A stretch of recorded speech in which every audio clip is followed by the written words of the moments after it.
Daddy issues aren't just a buzzword. They're deep scars shaping your self-worth, relationships, and power until you break free for good.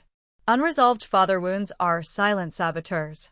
They shape how we love, how we trust, and without us even knowing, they quietly dismantle our confidence from the inside out. Meet Jade.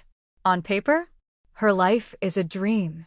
Her career is soaring, recently promoted to executive director at just 32. Her finances? Solid. She travels the world. She owns her dream condo, and her Instagram is a reel of champagne brunches and glowing skin.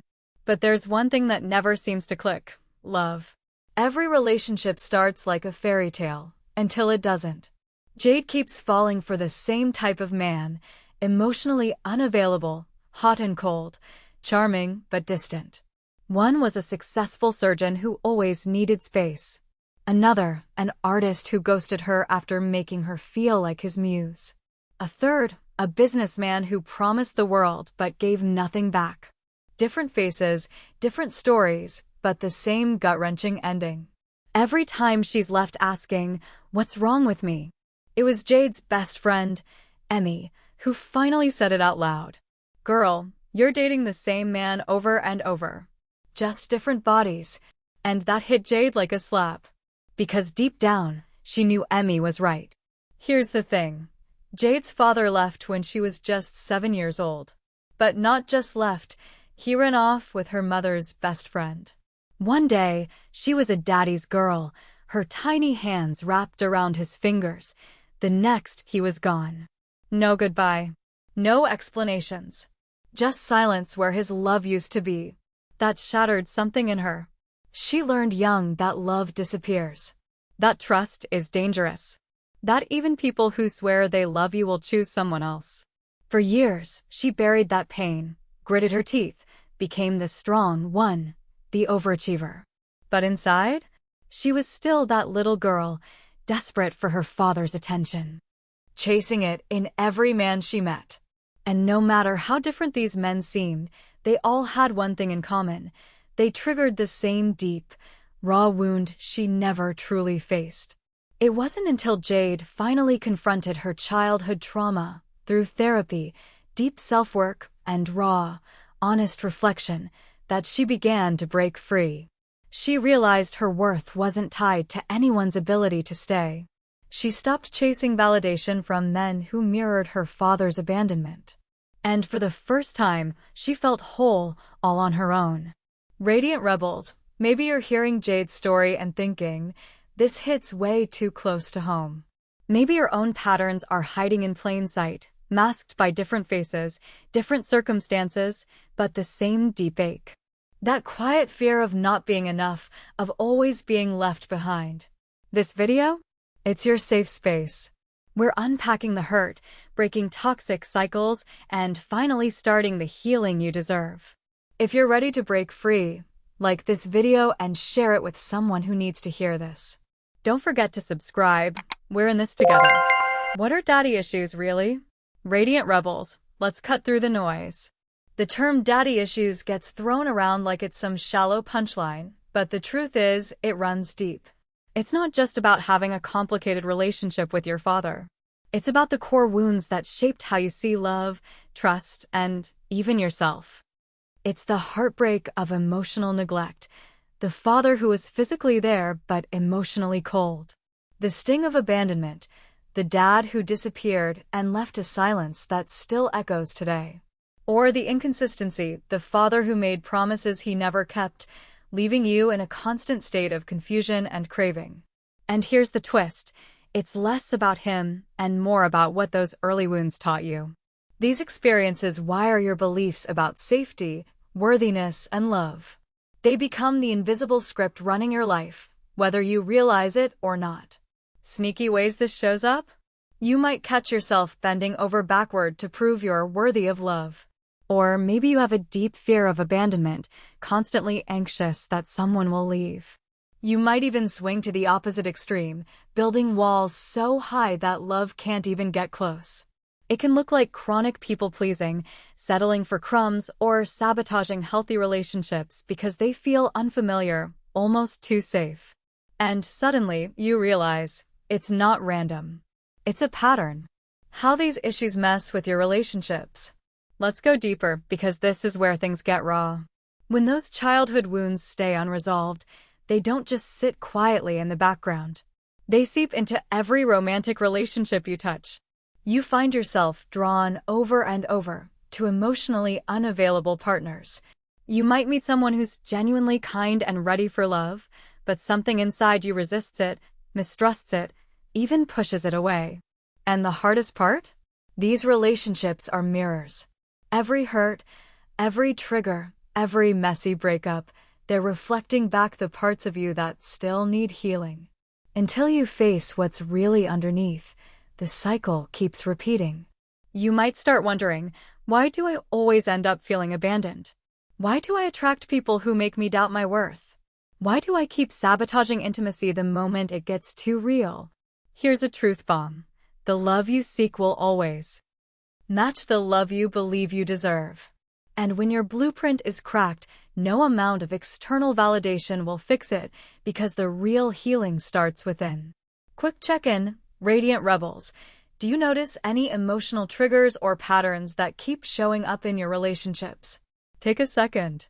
What's the thing you keep bumping into, no matter how much you try to avoid it? Drop your thoughts in the comments. We are unpacking this together, step by step. The emotional cost, how it hits your self-worth. Radiant Rebels, let's get real. When these wounds go unchecked, they don't just affect your love life. They chip away at your core confidence, your sense of worth, and even your success in other areas of life. You might feel like no matter how much you achieve, it's never enough. That's the hidden price tag of early emotional wounds. The inner critic gets louder, sharper, more relentless. It whispers, you're not lovable. You're not good enough. And worst of all, sometimes you believe it. You may throw yourself into your career, overachieve, or chase perfection, not just because you're ambitious, but because deep down, there's a part of you trying to prove you're worthy of love and belonging. Or you might pride yourself on being independent to the point where asking for help feels like weakness. Sound familiar? It's a defense, a shield that protected you when you were younger, but as an adult, it turns into a trap. Here's the powerful truth. No matter how deep the wound, you are not broken. Your story isn't over. You have the power to heal and rewrite the entire narrative, piece by piece. The root, why he couldn't show up. It's easy to carry anger, resentment, or confusion about why your father couldn't be what you needed. But healing starts with clarity. Many fathers were battling their own demons. Maybe they grew up in homes where emotions were suppressed, love was conditional, or survival came before connection.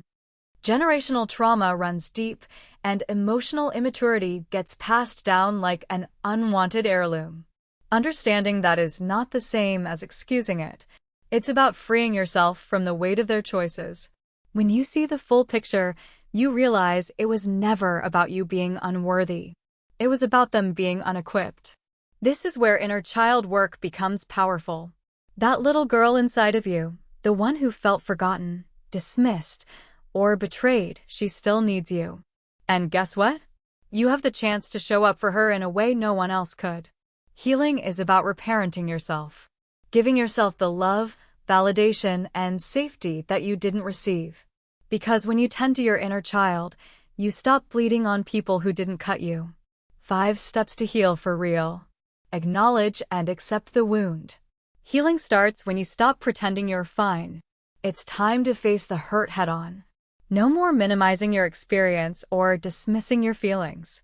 This is about honoring what you went through, fully and unapologetically. Name the patterns. Get brutally honest. What cycles are repeating in your relationships? Where do you abandon yourself? Grab a journal and write it out. No filter, no sugarcoating. Start inner child work. This isn't as intimidating as it sounds. It's as simple as sitting quietly, picturing your younger self, and asking her, what do you need today? You can write her letters, give her the words she never heard, and offer her unconditional love. Build secure self-worth. Healing happens in the small, consistent acts. Set boundaries. Celebrate your wins, no matter how tiny. Keep promises to yourself. These little moments build trust within, and that's where real confidence blooms.